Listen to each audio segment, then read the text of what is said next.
Bismillahirrahmanirrahim. Assalamualaikum warahmatullahi.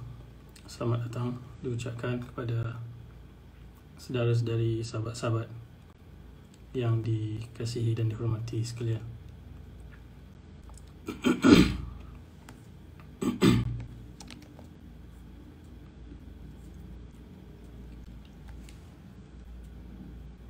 InsyaAllah kita akan mula dalam masa 1 minit.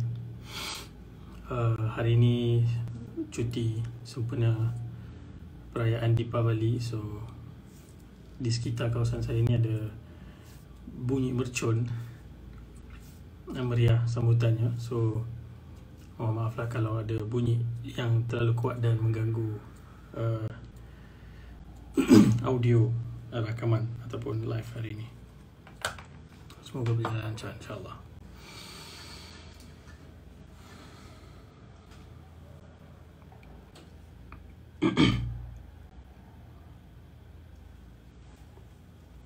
Okay, insyaAllah mungkin sekejap lagi kita boleh mula. Minggu yang panjang cutinya, so expected rakan-rakan ramai yang mungkin balik kampung, mungkin pergi bercuti, mungkin ada di tempat-tempat yang bukan kebiasaan, mungkin sedang makan malam dan sebagainya. So selamat insyaAllah, semoga semua urusan dipermudahkan. Baik, bismillahirrahmanirrahim. Alhamdulillahirrabbilalamin. Wassalatu wassalamu ala ashrafil anbiya'i wal mursalin wa ala alihi wa sahbihi ajma'in. Allahumma la sahla illa ma ja'altahu sahla wa anta taj'alul hazna idha syi'ta rabbi sahla. Segala puji dan syukur kepada Allah Subhanahu wa taala di atas limpah kurnia rahmat kasih sayangnya. Kita dapat meneruskan lagi perkongsian santai kita di page Hijrah ini bersama rakan-rakan kandungan Asmaul Husna. Jadi hari ini kita akan melihat kepada satu lagi nama Allah Subhanahu Wa Taala yang sangat popular, yang sering menjadi sandaran ketika melalui waktu-waktu yang sempit, kan? Nama yang kita akan bincangkan hari ini adalah Ar-Razzaq. Allah Subhanahu Wa Taala dengan namanya Ar-Razzaq. Kalau kita lihat hampir ke semua manusia, tak kira Muslim ataupun tidak, lelaki, perempuan, yang tua, yang muda, antara kebimbangan yang paling besar yang kita hadapi hampir setiap hari yang kita fikirkan ialah soal rezeki. Kita ada kebimbangan tentang pendapatan kita, lagi-lagi dalam suasana yang tidak menentu, tak stabil. Kita bimbang adakah minggu depan, bulan depan kita akan ada kerja, so gajinya cukup ataupun tidak. Kemudian kita ada sewa rumah yang perlu dibayar. Kalau orang yang dah beli rumah, nak bayar rumah, nak bayar kereta, nak bayar bil pula, ada macam-macam bil sekarang ni. Bil elektrik, bil air, bil net, langganan, hiburan dan macam-macam lah, bil telefon dan sebagainya. So any disruption, apa-apa gangguan dalam bentuk income akan meletakkan kita di bawah tekanan yang tinggi. Kita akan rasa pressure sebab kita tak dapat nak bayar banyak benda yang menjadi tanggungan ataupun apa kita panggil komitmen kewangan yang kita ada. So kebimbangan itu sering membuatkan ramai orang hari ini hidup dalam keadaan yang resah, bimbang, tidak ada ketenangan, sentiasa dalam keadaan runsing. So itu antara krisis ataupun epidemik yang ada pada hari ini. Bukan hanya daripada aspek kewangan, bukan hanya daripada aspek material tadi tu, ada lagi kebimbangan yang melibatkan perkara lain, misalnya pendidikan, bila nak habis degree, bila habis degree ni ada kerja ke tak.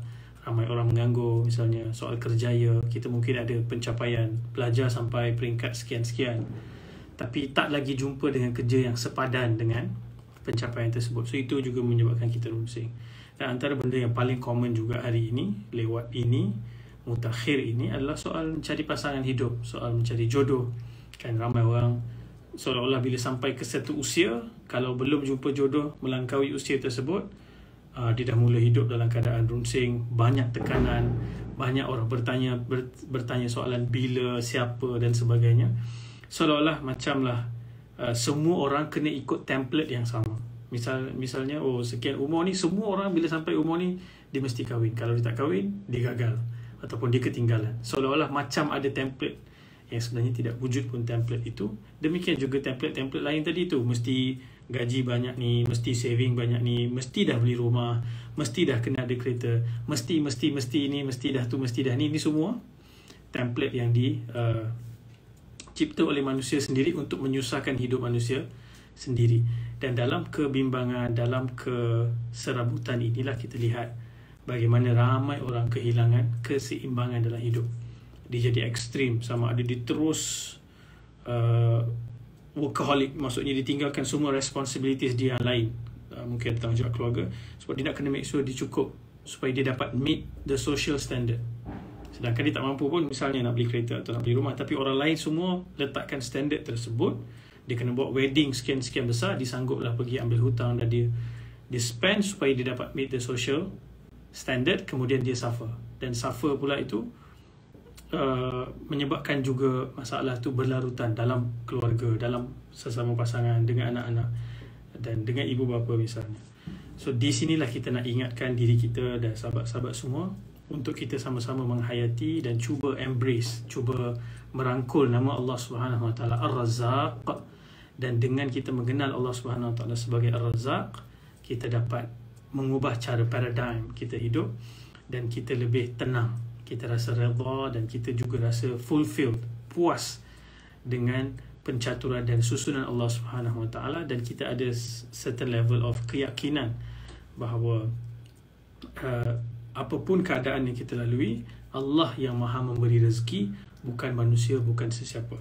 Cuma untuk difahami dengan lebih lanjut, tentunya kita perlu bincang sikit. Apa bentuk rezeki ni?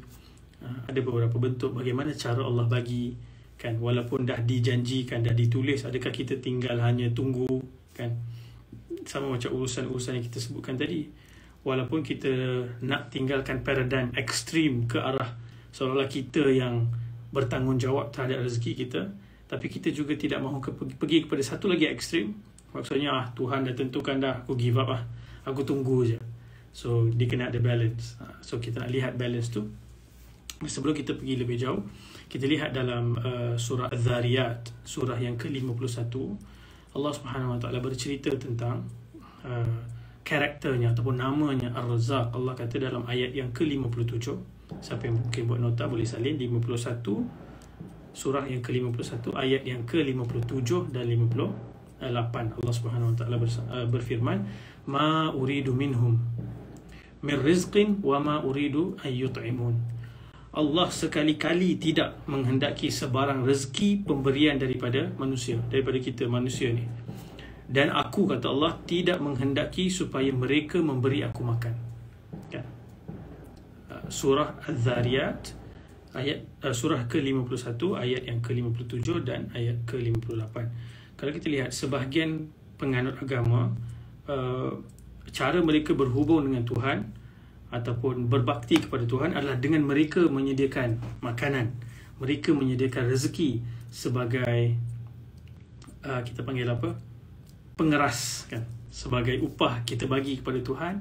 Maka dengan itu kita harap Tuhan dapat bagi kita apa yang kita nak.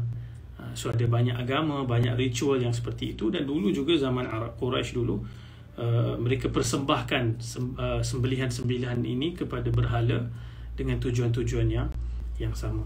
Allah Subhanahu Wa Taala bagi tahu kat sini, aku tak mengharapkan satu sen apapun bentuk rezeki daripada kamu, dan aku juga tak mengharapkan hamba-hambanya ataupun mereka ini, manusia ini, memberi makan kepada Allah Subhanahu Wa Taala. Tetapi Allah kata, innallaha huwar razzaq, sesungguhnya Allah dialah yang maha memberi rezeki kepada sekalian makhluknya, dzu quwwatil matin, dan dia juga mempunyai kekuasaan yang tidak terhingga, kuat, kukuh kekuasaannya.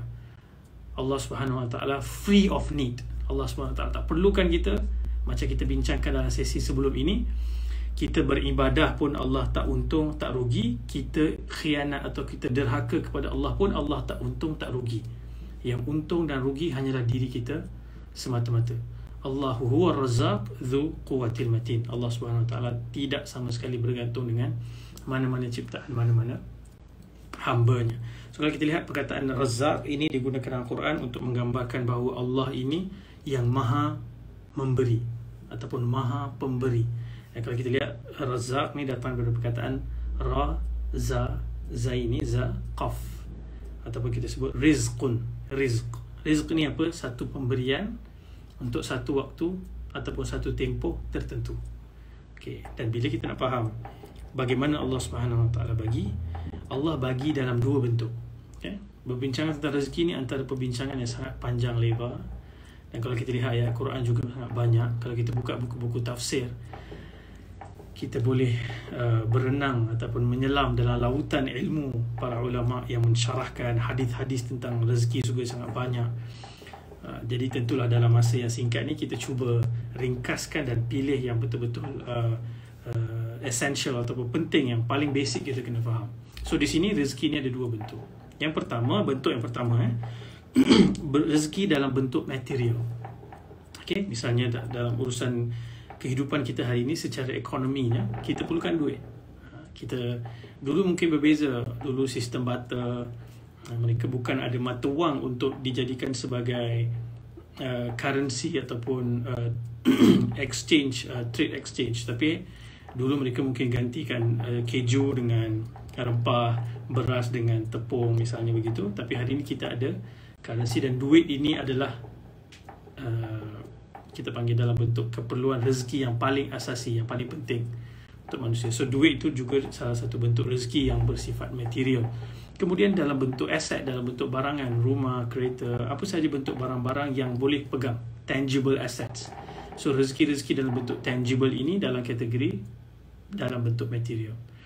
Dan kategori yang kedua dalam rezeki ini adalah yang tidak boleh dinilai atau tidak boleh disentuh. Dia adalah rezeki yang bukan dalam bentuk material, intangible provision, rizq dalam bentuk ketenangan, kelapangan dada. Berapa ramai hari ini yang hidup dia setiap hari tu seolah-olah berjalan di atas bumi yang sempit. Dia rasa sesak dada dia. So kelapangan dada itu, rasa tenang, rasa lapang, itu juga rezeki dalam bentuk bukan material tapi dalam bersifat dalaman, bersifat spiritual. Demikian juga petunjuk.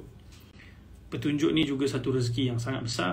Berapa ramai yang berdoa minta duit tapi tak doa minta petunjuk.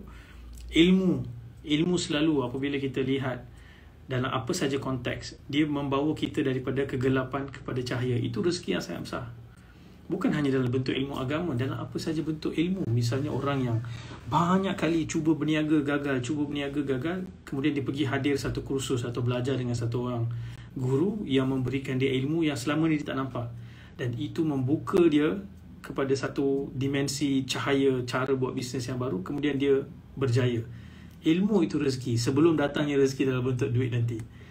Demikian juga dalam bentuk hubungan kekeluargaan yang sejahtera, yang bahagia, yang harmoni. Itu semua intangible, friendship. Itu semua adalah bentuk-bentuk rezeki yang tidak dapat dinilai dalam ukuran mata wang ataupun aset, tapi dia antara rezeki yang sangat penting. Jadi mungkin orang bertanya, mana rezeki yang lebih penting?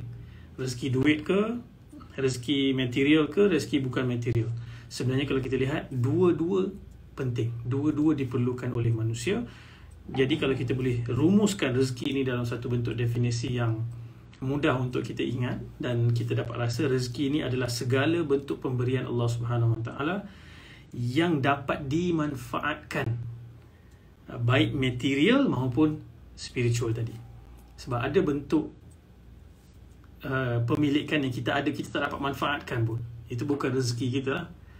Dan ada waktu kita beli makanan, kemudian on the way balik, turun kereta, terlepas, pecah air bandung tu ataupun pecah sup tu, dan kita sebut, oh bukan rezeki aku.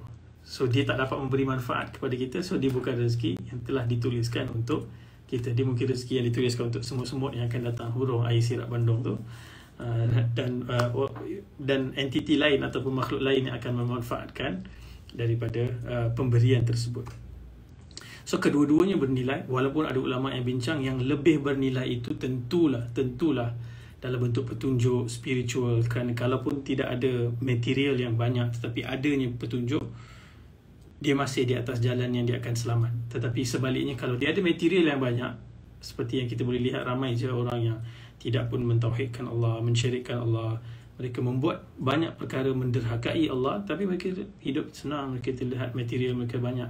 Tapi mereka tidak ada rezeki petunjuk ni, rugilah, mungkin sementara dia dapat enjoy kehidupan, tapi kemudian di akhir nanti dia tidak berjaya. Dan kalau kita lihat, dan bentuk rezeki ni tentulah bukan untuk bicara dalam konteks manusia sahaja. Rezeki Allah ni amatlah luas. Para ulama membincangkan, dan sebenarnya otak ataupun akal kita tak dapat menjangkau keluasan rezeki dan bagaimana Allah menguruskan rezeki itu. Berbilion-bilion tahun sistem ini berjalan, berbilion-bilion, mungkin trilion makhluk yang menikmati rezeki setiap hari, dan semua tu ada rantaian, ada networking, dan ada sistem yang berjalan, daripada hujan ke panas, rezeki yang berada di dalam tanah, yang ada di atas tanah, yang ada di laut, yang ada di langit, yang kemudian kita lihat untuk yang Islam, bukan Islam, lelaki, perempuan, haiwan, tumbuh-tumbuhan, organisma yang kecil-kecil, dan sampai ke laut yang paling dalam mereka turunkan kamera yang paling hebat. Pun di dasar laut mereka jumpa hidupan yang hidup, dan ada rezeki untuk dia yang telah ditetapkan, dan dia mendapat rezeki itu setiap hari.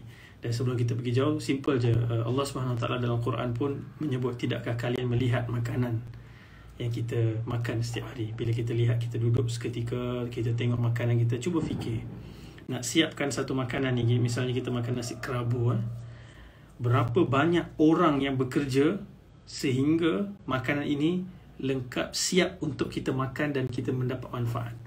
Di sebalik nasi tu ada petani, ada prosesnya panjang. Di sebalik keropok tu, sebelum tu ada ikan, kemudian orang tangkap. Bahagian ikan tertentu tu dah dituliskan untuk nama kita. Dan ramai para ulama yang menulis, bayangkan di lautan itu, garam yang akan diambil daripada lautan itu, setiap material ataupun kita panggil apa, molekul garam yang akan sampai ke lidah kita itu Allah dah tuliskan. So dia pasti akan sampai, dan dia takkan miss. Apa yang telah dituliskan untuk kita pasti akan sampai kepada kita, walau seluruh manusia menghalangnya pun, dia akan tetap sampai. Tapi apa yang tidak sampai kepada kita, manusia seluruhnya berhimpun untuk bagi sampai kepada kita pun, ia tidak akan sampai. So demikian Allah SWT menyusun sehingga tidak ada entiti ataupun siapa-siapa pun boleh mengganggu sistem dan aturan yang Allah SWT tetapkan. Dan untuk kita faham lebih mendalam macam mana Allah SWT menjanjikan dan menyusun rezekinya, dalam surah Hud, surah yang ke-11, surah yang ke-11 ayat yang ke-6, kan, kalau kita lihat, وَمَا مِنْ دَابَّةٍ فِي الْأَرْضِ إِلَّا عَلَى اللَّهِ رِزْقُهَا وَيَعْلَمُ مُسْتَقَرَّهَا وَمُسْتَوْدَعَهَا كُلٌّ فِي كِتَابٍ مُبِينٍ. Tidak ada suatu pun daripada dabbah. Dabbah ni, kalau kita lihat tafsir para ulama, dia adalah binatang yang bergerak ataupun satu hidupan yang bergerak. Sebab tu dalam terjemahan mereka cut short terus, tulis di situ makhluk-makhluk yang bergerak. So kena garis bawahi perkataan bergerak, highlight perkataan bergerak.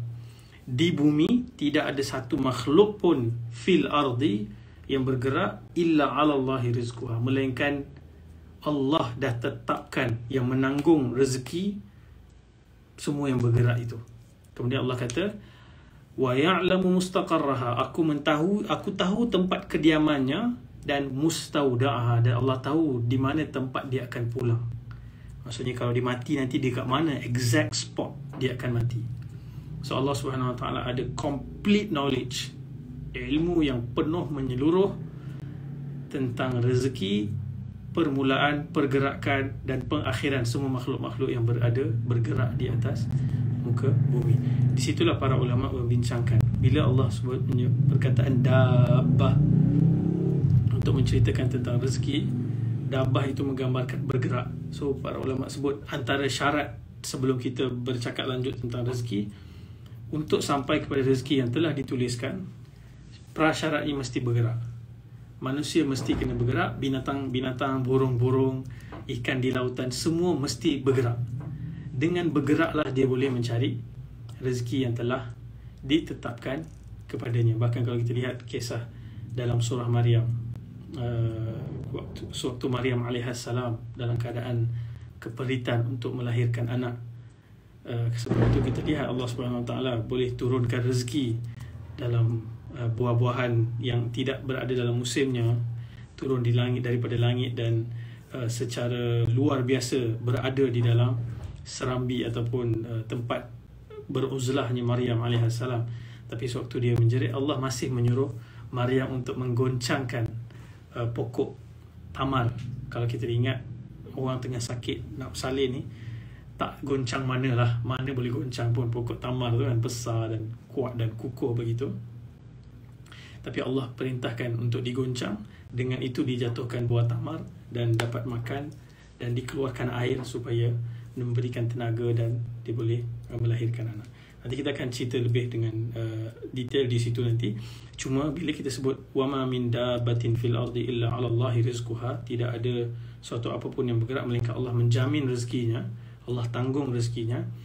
Nak cara mendapatkan rezeki ini dan cara Allah memberikan rezeki itu ada dua. Cara kita nak dapatkan rezeki itu mesti dengan bergerak. Mesti kita kena usaha, sebab satu, kita tak tahu apa yang Allah tetapkan rezeki untuk kita. Kita tak boleh tahu. Kita tak ada information langsung pun sebenarnya. Apa details rezeki yang telah dituliskan untuk kita pada usia bila, we have no idea. Tapi cara Allah bagi rezeki ada dua.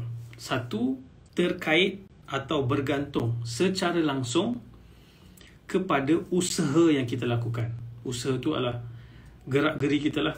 Mungkin gerak tu tak semestinya physically kita bergerak keluar, tapi kita mungkin bergerak dalam website, kita mungkin bergerak dalam social media, kita mungkin bergerak dalam ruang-ruang yang kita melakukan sesuatu inisiatif, bukan hanya duduk dalam keadaan pasif. Kita melakukan sesuatu, dengan itu rezeki yang dituliskan itu telah ditetapkan, dia perlu bergerak sampai ke point ini, dia akan dapat rezeki ni. So bila kita bergerak sampai ke point tersebut, kita akan dapat. Cuma ada satu lagi cara Allah SWT bagi, yang mana rezeki itu tidak terkait dan tidak bergantung secara langsung kepada usaha yang kita lakukan. Nak bagi contoh, tak susah pun nak faham. Kadang-kadang kita nak target satu kerja ni, kita apply, mungkin kita apply 10 syarikat, 20 syarikat kita apply. Tiba-tiba, contoh pertama, kita dapat kerja daripada salah satu syarikat daripada 20 syarikat yang kita mohon. Itu yang tadi terkait secara langsung dengan usaha yang kita buat. Yang kedua ni adalah dia apply 20 syarikat tu, tiba-tiba dia dapat panggilan ataupun ada headhunter. Pernah dengar istilah headhunter? Orang call tanya, kami nampak profil saudara bagus dan syarikat kami berminat untuk panggil saudara untuk datang ataupun saudari untuk datang temuduga. Padahal kita tak pernah mohon, kita tak pernah dengar pun company tu. So itu rezeki yang Allah bagi dalam bentuk tak terkait secara langsung dengan usaha yang kita lakukan. Berapa ramai, misalnya saya sendiri dalam pengalaman banyak kali usaha untuk ke arah kerjaya ataupun direction yang lain, tapi kemudian ada halangan, ada tentangan, dan tiba-tiba datang rezeki daripada arah yang tak langsung disangka, tak dijangka, dan tidak ada dalam plan sama sekali. So itu bentuk rezeki yang datang dalam bentuk yang tidak ada kaitan secara langsung, tetapi the fact kita bergerak ke arah lain itu pun dikira sebagai gerak mencari rezeki. Lalu Allah lorongkan rezeki yang dituliskan untuk kita itu datang daripada arah yang berbeza daripada arah yang kita tuju. So itu bagaimana kebijaksanaan Allah Subhanahu Wa Taala menyusun dan mengelolakan rezeki masing-masing, kan? Dan kalau kita put into context dalam sekian banyak makhluk yang hidup ni, it's mind blowing lah. Kita tak boleh nak comprehend bagaimana urusan rezeki ni Tuhan uruskan. Dan bayangkan rezeki kita semua ini dituliskan dalam hadis yang sahih, hadis riwayat Imam Muslim, dituliskan 50,000 tahun sebelum langit dan bumi diciptakan. Qalam telah menulis rezeki-rezeki yang telah ditetapkan untuk kita, dan sewaktu kita berada dalam kandungan ibu kita dalam kegelapan yang gelap pekat itu pun, Allah sewaktu kita sampai ke peringkat tertentu, malaikat datang dan tuliskan ajal, tuliskan baik buruk, dan tuliskan rezeki yang telah ditetapkan untuk kita. Dan sehingga hadis Nabi SAW sebut, kita tidak akan mati sehingga kita mendapatkan semua bahagian yang telah dituliskan untuk kita. Kalaupun kita bedridden, masuk segala macam incubator dan wire-wire ke dalam badan, Tapi kalau Allah dah tuliskan kita akan makan satu suap bubur nasi yang mana ia telah dituliskan untuk kita, macam mana sekalipun kita akan makan dulu bahagian tersebut, barulah kita akan mati. Dan rezeki ini dia mengejar kita, hadis tersebut mengejar kita macam mati mengejar kita. Maksudnya kita takkan terlepas mana-mana bahagian yang telah dituliskan untuk kita. Dan menarik lebih mendalam kalau kita lihat Imam Al-Ghazali. Imam Al-Ghazali ni ada satu buku mensyarahkan Asmaul Husna. Dalam buku tersebut Imam Al-Ghazali sebut sewaktu bercakap tentang Allah Ar-Razzaq, ini kena bagi perhatian sikit. Dia berbelit sikit ayat ni, tapi kalau kita dapat tangkap, kita dapat menghargai, Masya Allah, semua aspek dalam rezeki ni Allah tentukan. Imam Al-Ghazali menyebut dia yang menciptakan rezeki, dan Allah lah yang menciptakan yang mencari rezeki, dan Allah pula lah yang menghantar kepada mereka dan menciptakan sebab-sebab sehingga mereka dapat menikmati rezeki yang telah ditetapkan. Maksudnya, misal kata kerja tadi tu adalah satu rezeki yang kita kejar dan kita cari. Kita bergerak itu mencari asbab. Kita itu Allah cipta juga, rezeki kita pun Allah cipta, dan kita bergerak mencari rezeki itu pun disebabkan taufik, dan Allah melorongkan kita untuk mencari rezeki itu. So basically the entire process dalam kita menikmati rezeki hari-hari, kadang kita tak perasan ni, semuanya dalam aturan dan kelolaan Allah Subhanahu Wa Taala. Satu bila kita baca dulu nama Allah Rabbun, yang menguruskan segala sesuatu, dan ini termasuk dalam salah satu elemen, sebab dalam Rabbun itu kan terkandung banyak nama-nama lain, dan termasuk juga Razzaq yang memastikan kita ni cukup keperluan, membesar dengan sihat, dengan baik, diberikan tarbiyah. Rabbun daripada kekuatan tarbiyah kita cerita pada hari yang sebelum-sebelum ini. Jadi dia merangkumi segala aspek tersebut. Nah, bila kita cerita tentang rezeki, kita mungkin ada juga soalan. Ada ke konsep rezeki yang baik dan juga rezeki yang buruk? Ada ulama kata rezeki ni hanya yang baik, kalau yang buruk tu kita tak panggil rezeki. Tapi dalam Quran kalau kita lihat, para ulama juga menonjolkan bahawa ada ketika Quran menyebut rizqan hasanan ataupun rezeki yang baik. Maksudnya secara sebaliknya ada rezeki yang buruk.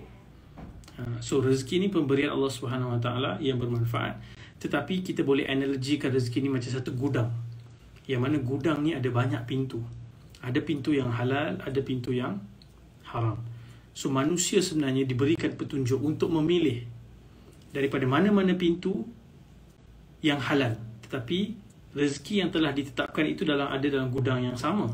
So ada orang yang pergi mendapatkannya melalui jalan yang halal, dan dia akan diberkati dan ditambah rezekinya, dan dia akan mendapat kebaikan dan manfaat paling besar daripada rezeki tersebut.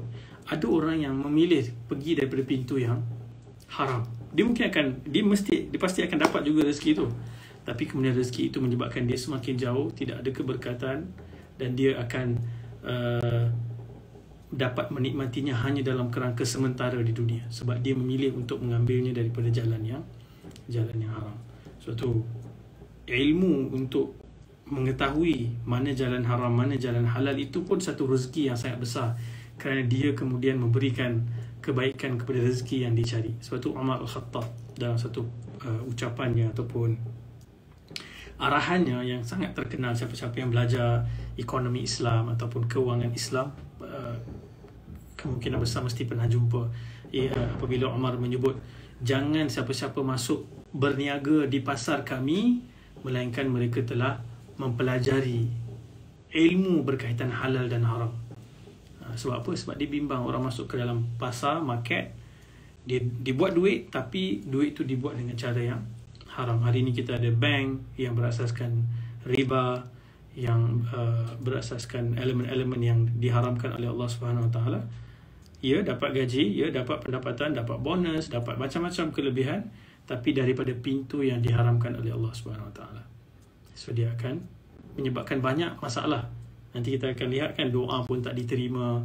So dia jadi rezeki yang buruk lah. Memang dapat, seperti mana kita sebut, semua hidupan ni dapat, Muslim dan non-Muslim semua dapat rezeki, tapi dia jadi dalam bentuk yang tidak baik. Okay, So itu konsep yang penting tadi kita sebut. Dia mesti kita yakin rezeki itu telah ditulis. Pasti kita takkan terlepas mana-mana bahagian daripada rezeki. Tapi itu tidak menjadikan kita sebagai orang yang pasif, yang malas. Kan dia ada dua ekstrem kita sebut di awal tadi. Ada yang seolah-olah semua urusan rezeki itu dalam tangan dia. So whatever dia dapat, dia kata this is because of me.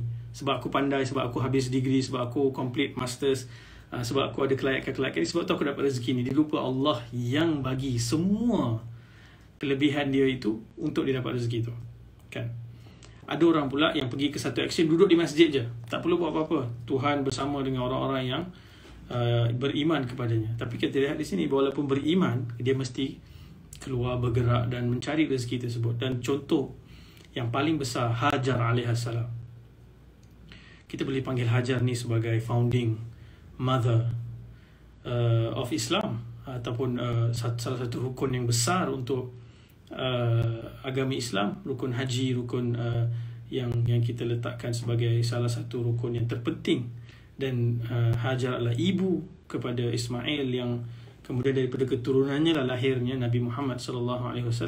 Sewaktu Hajar ditinggalkan di padang pasir di atas arahan Allah Subhanahu Wa Taala, sewaktu Nabi Ibrahim diarahkan, Hajar bertanya. Sewaktu kita nak fahami Hajar ada iman ke tak, Hajar tanya, Allah amaraka bihadha, Allah yang mengarahkan kau untuk tinggalkan kami di padang pasir yang tak ada hidupan ni? Ibrahim waktu itu sangat emosi, dan Ibrahim AS berjalan dan mengangguk, ya Allah yang suruh, kalau tak aku takkan buat benda ni. So pada ketika itu Hajar menyebut, lan yudayyi'una Allahu idzan, kalau begitu Allah tidak akan mensia-siakan kami. Maksudnya dia yakin rezeki itu Allah yang jaga. Okay, Alhamdulillah. Sorry, ada orang call and they keep calling, so dia terputus. So that's the challenge lah buat live ni. Okay, bismillah. Sambung sikit lah. Kemarin tadi kita tengah cakap pasal apa?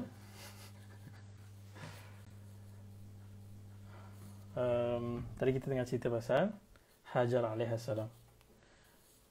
So Hajar alaihissalam dengan keyakinannya itu tidak hanya duduk dan menanti rezeki akan turun. Walaupun dia sudah yakin sepenuh hati Allah yang akan menjaganya, Allah akan bagi rezeki, walaupun suami yang dikasihi itu meninggalkan di atas arahan Allah Subhanahu Wa Taala. So dia berada di situ sehingga apabila bekalan air dan tamar dia habis, dia pergi dan dia bergerak mencari air untuk anaknya Ismail yang sedang menangis. So dia pergi naik ke Bukit Safa, tengok ada air ke tak ada air. Yang mana secara logiknya dia hampir pasti bahawa apabila dia tak nampak air itu buat kali pertama, dia tahu air tak ada. Tapi walaupun demikian, dia tetap berusaha dengan keyakinan Allah akan buka pintu rezeki. So dia pergi ke Safa, dia pergi ke Marwah 7 kali ulang alik, dan Allah Subhanahu Wa Taala memberikan keajaiban kepada Hajar alaihissalam dengan mengeluarkan air Zam-Zam daripada tempat yang paling tak boleh imagine air akan keluar di tengah padang-padang pasir itu, di celah-celah batu. Dan air itu bukan hanya rezekinya untuk Hajar alaihissalam, tetapi berbilion manusia sudah minum daripada air tersebut dan akan terus minum daripada air tersebut, tak tahu sampai bila, wallahu alam, hanya Allah Subhanahu Wa Taala yang tahu.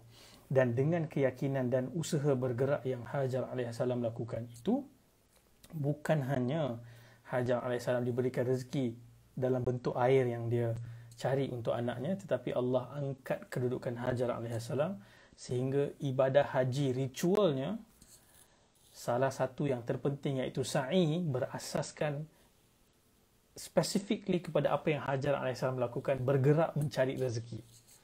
So itu ada satu filosofi yang besar di sebalik ibadah haji yang menjadi tonggak kepada ataupun kemuncak kepada rukun iman ataupun rukun Islam yang kita anuti ini. Satu tiang yang penting dalam agama, bahawa di situ ada legasi Hajar alaihissalam dalam mencari rezeki, dan itu baru di dunia.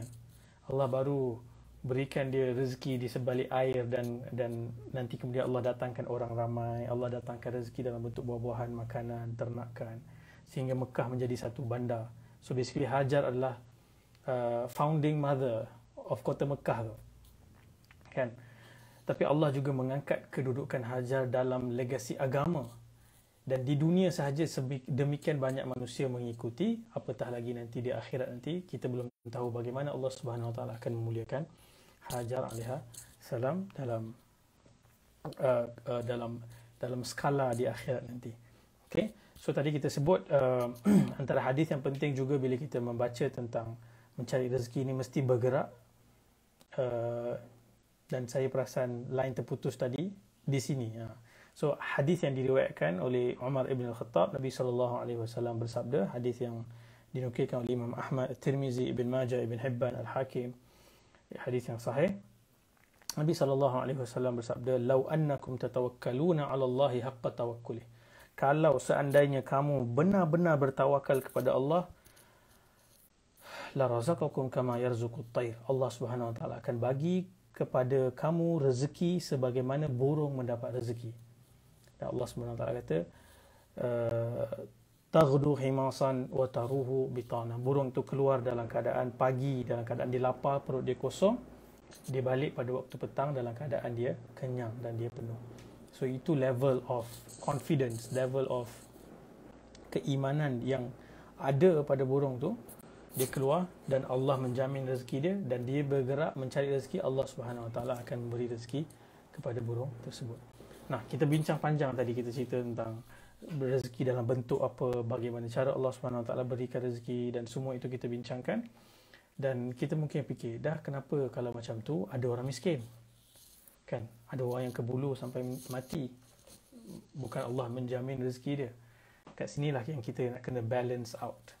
Di sebalik Allah Subhanahu Wa Taala itu Ar-Razzaq, Allah juga menyebut dalam Quran banyak kali di banyak tempat, Allah memberikan rezeki, melapangkan dan juga menyempitkan bagi orang-orang tertentu, dan di sebalik itu ada kebijaksanaan Allah Subhanahu Wa Taala, higher wisdom yang kita mungkin takkan faham. Tetapi bila kita bercakap tentang kemiskinan, yang perlu kita fikir terlebih dahulu sebelum kita kononnya nak menunjukkan ataupun menyalahkan Tuhan, kenapa Tuhan biarkan orang mati dalam keadaan kelaparan, bukankah dia Ar-Razzaq? Tapi kita lihat kita yang Allah bagi rizq, Allah bagi kita kelebihan rezeki itu, ia datang dengan tanggungjawab. Dan salah satu tanggungjawab terpenting yang kita ada apabila kita memiliki rezeki, dan ia juga salah satu rukun dalam Islam, adalah untuk kita melihat kepada orang yang kurang ataupun tidak cukup keperluan, dan kita ada amanah dalam harta kita, ada harta orang lain yang mesti kita sampaikan kepada orang miskin. Jadi kita sebenarnya daripada instead fikir benda yang kita tak terjangkau akal tadi, sepatutnya kita fikir dengan Allah bagi kita segala macam kelebihan, bukankah itu ujian Allah nak tengok kita buat apa? Kan, hari ini orang-orang yang diberikan kelebihan, mereka hidup untuk diri mereka sendiri.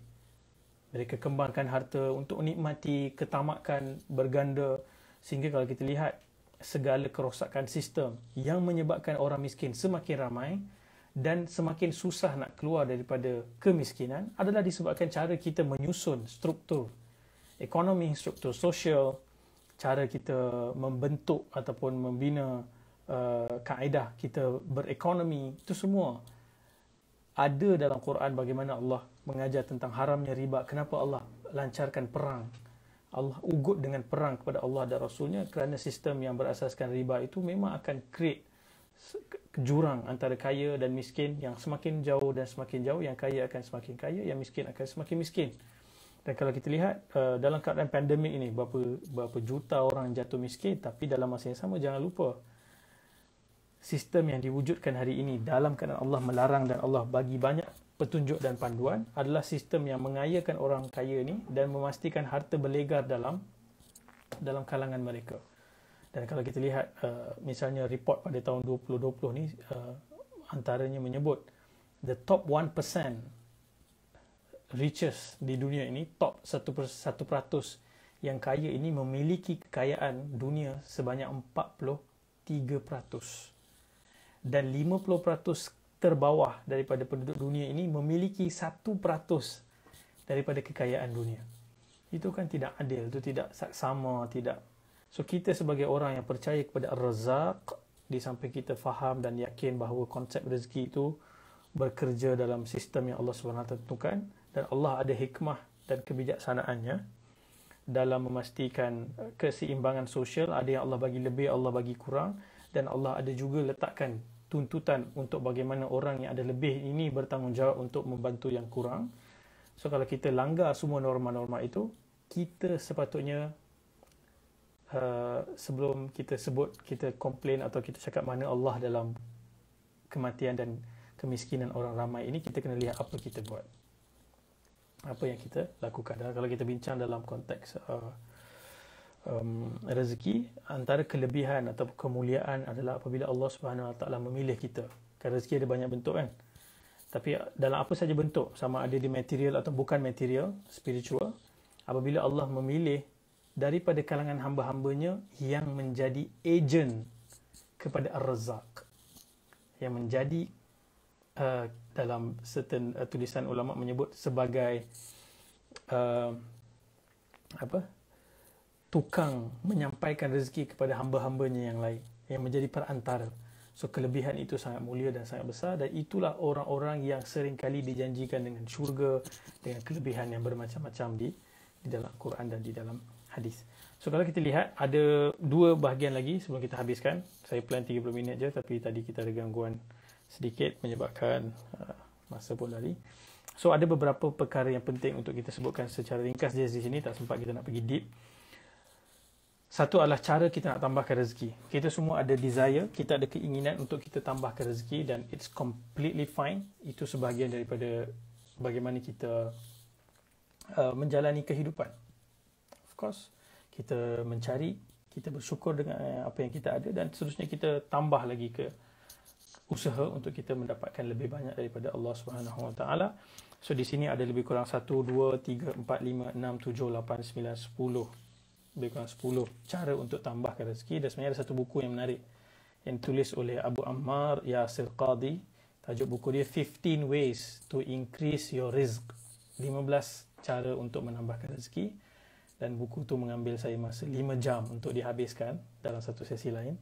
So of course lah tak sempat nak go through, tapi kita sebut beberapa perkara secara sepintas lalu. Yang pertama adalah taqwa. Wa may yattaqillaha yaj'al lahu makhraja. Kan Allah sebut dalam surah yang ke-65 ayat kedua dan ke-3. Kemudian yang pertama taqwa, yang kedua tawakal, ataupun biasanya disebut tawakkul, dalam bahasa Melayu kita sebut tawakal lah. Wa may yatawakkal 'ala Allahi fa huwa hasbuh. Siapa yang bertakwa, Allah akan bagi rezeki daripada jalan-jalan yang tidak dia sangka, dan siapa yang bertawakal kepada Allah, Allah cukup untuk dia. Okey, takwa, tawakal, kemudian salat. Orang yang disebutkan sebagai golongan yang Allah Subhanahu Wa Taala akan menjaga dan meneruskan rezeki untuk mereka, termasuklah orang yang salat. Yang keempat, orang yang menggalakkan keimanan dan amal saleh. Okey. Yang kelima, yang membantu orang lain.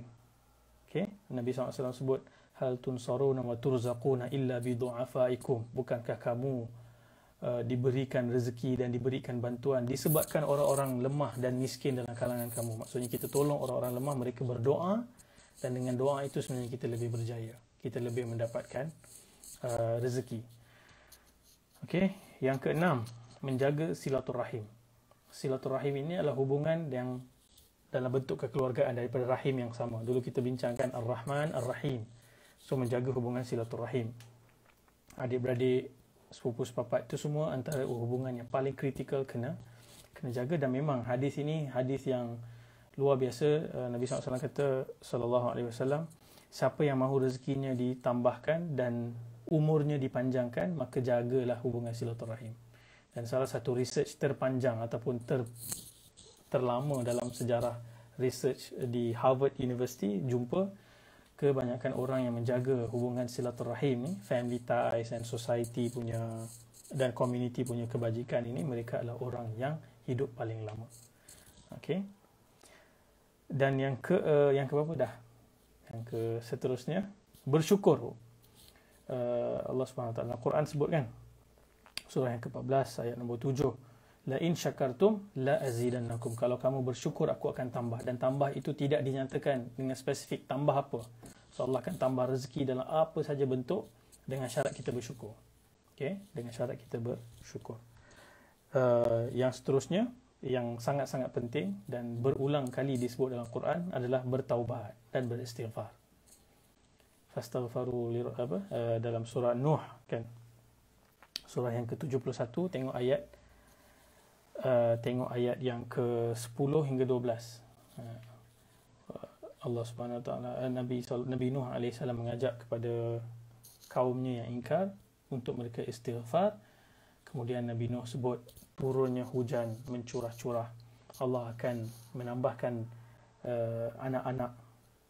Kemudian Allah akan tambahkan kebun-kebun, kekayaan dalam bentuk material, dan juga bukan material akan bertambah dengan kita beristighfar. Okay?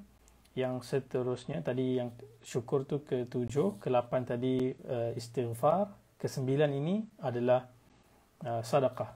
Sedekah juga sebenarnya menambahkan rezeki. Hadis Nabi banyak yang berkaitan dengan sedekah, ayat Quran pun banyak yang berkenaan dengan charity ataupun sedekah. Ini ada soalan ni, surah yang keberapa Yang mana yang tadi 71, surah Nuh ayat 10 hingga 12. Sebelum tu surah nombor 14 ayat nombor 7 berkaitan dengan syukur. Okey. Dan ada juga hadis yang menyebut tentang membaca Al-Quran juga menambahkan rezeki. Tentunya dengan membaca Al-Quran kita mempelajari hukum hakam, kita tahu apa do and don'ts, dan itu akan menambahkan kita dalam bergerak mencari rezeki daripada cara yang halal, dan tentunya itu juga menambahkan. Dan yang terakhir adalah berhijrah kerana Allah Subhanahu Wa Taala. Ada orang yang terperangkap dalam pekerjaan atau sumber pendapatan yang tidak patuh syariah, dan bila dia hijrah, dia mencari pekerjaan yang baru, Allah janji, man taraka syai'an lillah awadahu Allahu khairan min. Siapa yang tinggalkan sesuatu kerana Allah, Allah janji Allah akan gantikan dengan sesuatu yang lebih baik. Okey. So macam mana kita nak hidup dengan nama Allah Ar-Razzaq? Saya tahu kita dah melebihi waktu yang kita tetapkan. So kita pergi secara ringkas je lah. Yang pertama, mesti kita redha dengan apa yang Allah Subhanahu Wa Taala telah pun beri kepada kita. Jangan banding-banding dengan orang. Okay? Jangan suka banding dengan orang. So bila kita banding dengan orang, kita selalu rasa kita tak cukup, kita sikit, dan kita selalu fokus apa yang kita tak ada daripada kita fokus apa yang kita ada.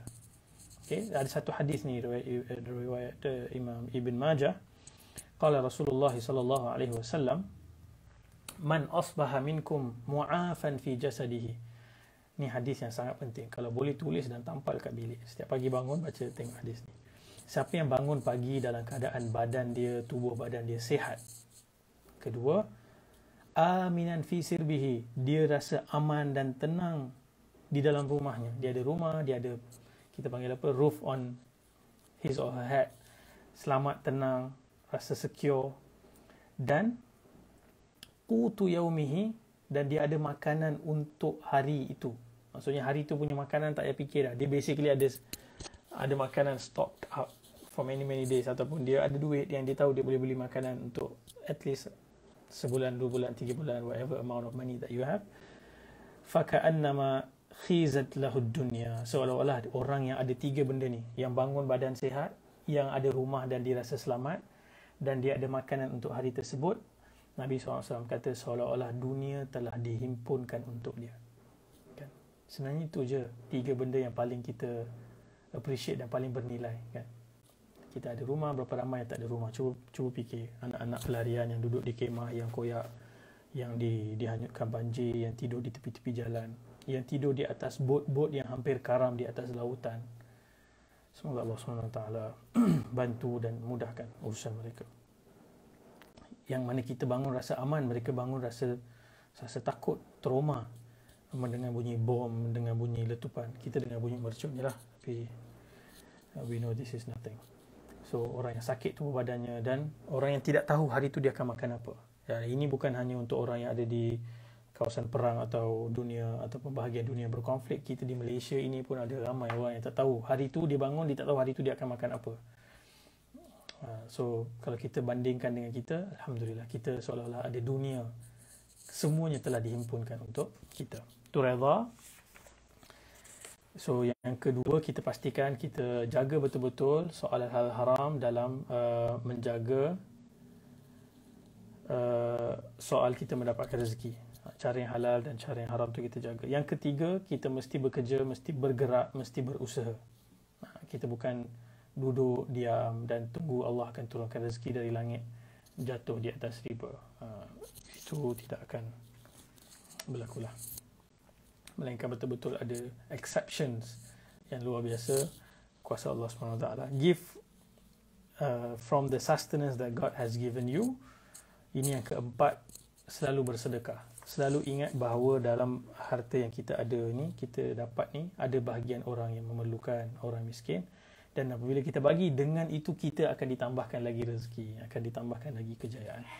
Dan yang terakhir, dengan nama Ar-Razzaq, kita memohon rezeki kepada Allah SWT. Berdoa dengan menyeru nama Ar-Razzaq. Ya Allah, Ya Razzaq, berikan aku rezeki A, B, C, D, E, F. Whatever yang kita nak, kita minta kepada Allah SWT.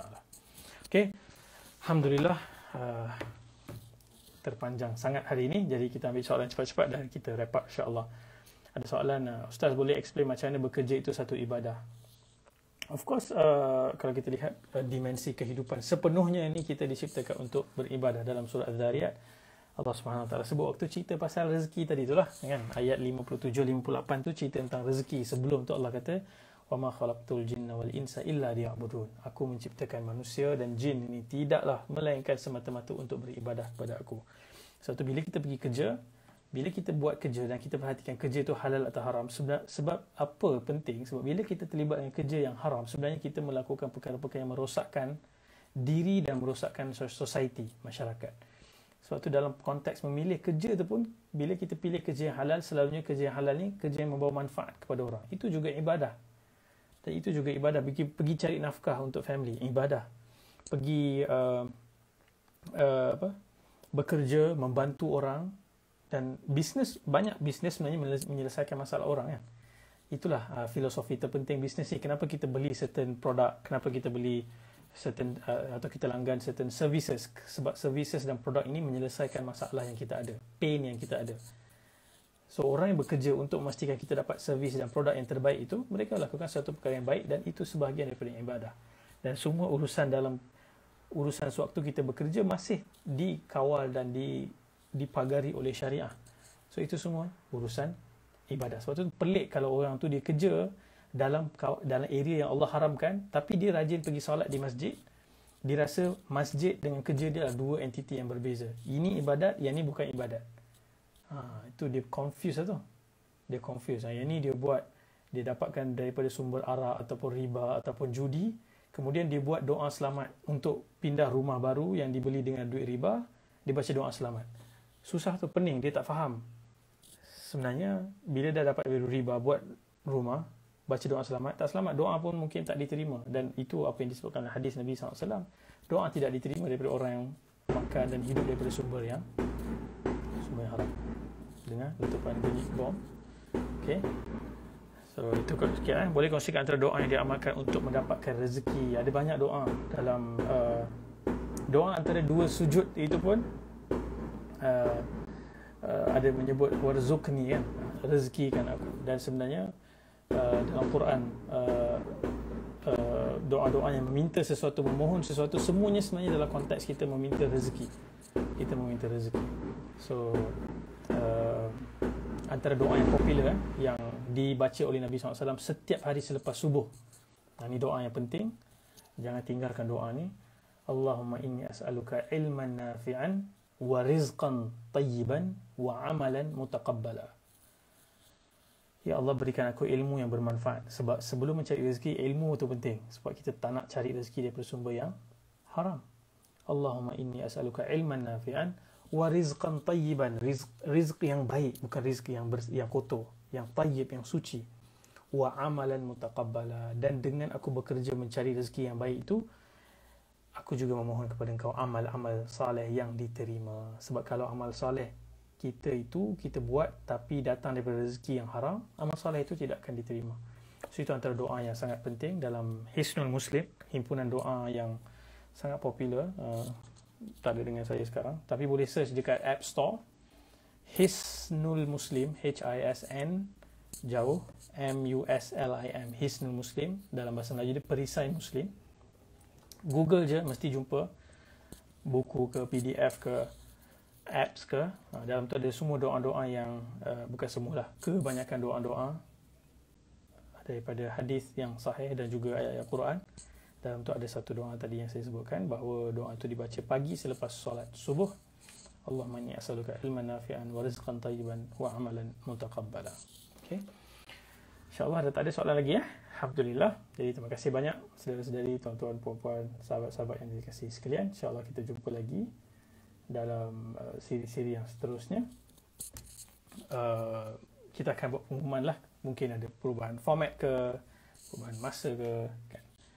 Kita akan update daripada masa ke masa. Terima kasih banyak atas perhatian. Semoga Allah SWT meletakkan barakah dan merezekikan kita ilmu yang bermanfaat, rezeki yang tayyib, yang bersih, yang suci, dan juga amal saleh yang diterima. Sekian. Assalamualaikum warahmatullahi wabarakatuh.